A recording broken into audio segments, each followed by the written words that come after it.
ಸಬ್ಬಸಿಗೆ ಸೊಪ್ಪು ತೊಗರಿಬೇಳೆ ಪಲ್ಯ ಮಾಡುವುದು ಹೇಗೆ ಅಂತ ಹೇಳ್ತೀನಿ. ಇದಕ್ಕೆ ಚಪಾತಿ ಜೊತೆ ತಿಂದರೆ ಭಾಳ ಚೆನ್ನಾಗಿರುತ್ತೆ. ಈಗ ಮಾಡುವ ವಿಧಾನ ಹೇಗೆ ಅಂತ ಹೇಳ್ತೀನಿ, ನೋಡ್ಕೊಳ್ಳಿ.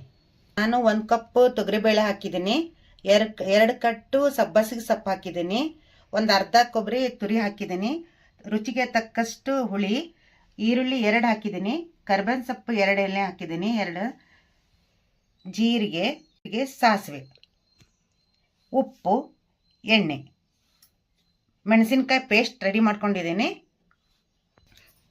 ಈಗ ಪೇಸ್ಟಲ್ಲಿ ಮೆಣಸಿನಕಾಯಿ, ಬೆಳ್ಳುಳ್ಳಿ, ಉಪ್ಪು, ಕೊತ್ತಂಬರಿ ಸೊಪ್ಪು ಹಾಕಿದ್ದೀನಿ. ಈಗ ಬೇಳೆ ಮತ್ತು ಸಬ್ಬಸಿಗೆ ಸೊಪ್ಪು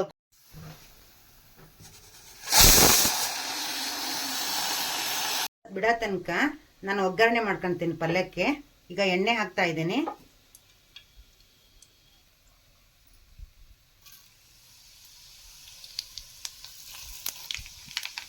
ಸಾಸಿವೆ ಹಾಕಿದೆ, ಜೀರಿಗೆ ಹಾಕಿದೆ, ಈರುಳ್ಳಿ ಕರಿಬೇವಿನ ಸೊಪ್ಪು ಹಾಕ್ತಾ ಇದ್ದೀನಿ.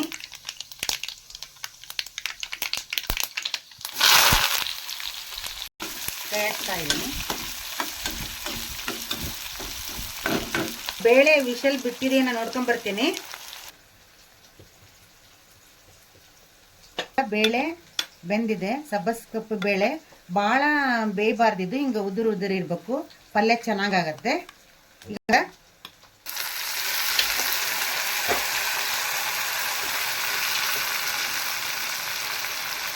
ಹಾಕ್ತೀನಿ.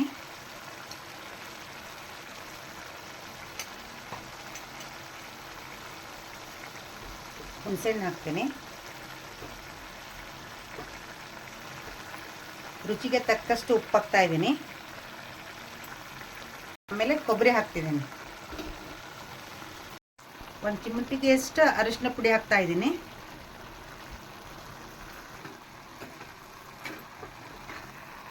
ಇದು ಒಬ್ಬೊಬ್ರು ಕುಕ್ಕರ್ ಒಂದೊಂದು ಟೈಪ್ ಇರುತ್ತೆ, ಈ ಥರ ಉದುರು ಮಾಡ್ಕೋಬೇಕು. ಇದು ಆರೋಗ್ಯಕ್ಕೆ ಚೆನ್ನಾಗಿ, ಬಿಸಿ ಬಿಸಿಯಾಗಿ ಚಪಾತಿ ಜೊತೆಗೆ ಪಲ್ಯ ಚೆನ್ನಾಗಾಗತ್ತೆ. ಈಗ ಪಲ್ಯ ರೆಡಿ ಆಗ್ತಾ ಇದೆ. ಈಗ ಚಪಾತಿ ಉತ್ಕೊಂಡು ಬರ್ತೀನಿ, ನೋಡಿ ಅಂತ ಇದ್ದೀನಿ.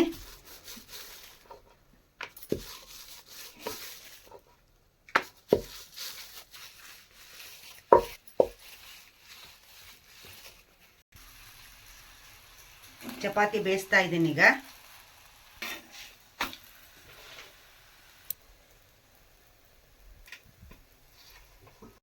ಈಗ ರೆಡಿಯಾಗಿದೆ ಬಿಸಿ ಬಿಸಿ ಬೇಳೆ, ಸಬ್ಬಸಿಗೆ ಸೊಪ್ಪಿನ ಪಲ್ಯ ಮತ್ತು ಬಿಸಿ ಬಿಸಿ ಚಪಾತಿ. ಈಗ ಎಲ್ಲರಿಗೂ ಹೆಚ್ಚಾಗಿ ಸಾಮಾನ್ಯವಾಗಿ ಟೆನ್ಷನ್ನಿಂದ ಅಥವಾ ಇದರಿಂದ ಶುಗರ್ ಬರ್ತಾ ಇದೆ. ಹೆಚ್ಚಾಗಿ ಡಾಕ್ಟ್ರು ಅನ್ನ ಊಟ ಮಾಡಬೇಡ ಅಂತಾರೆ. ಹಾಗಾಗಿ ನಾವು ಚಪಾತಿ ರೊಟ್ಟಿ ಜೊತೆ ಆದಷ್ಟು ಕಾಳು ಬೇಳೆ ಅನ್ನ ತಿನ್ನೋದ್ರಿಂದ ಆರೋಗ್ಯ ಶುಗರ್ ಕಡಿಮೆ ಆಗುತ್ತೆ. ಹಾಗಾಗಿ ಬೇಳೆ ಪಲ್ಯ ಮಾಡಿದ್ದೀನಿ, ಚಪಾತಿ ಮಾಡಿದ್ದೀನಿ. ನಾನು ತಿಂದು ಟೇಸ್ಟ್ ನೋಡ್ತೀನಿ, ನೀವು ತಿಂದು ಟೇಸ್ಟ್ ನೋಡಿ ಹೇಳಿ.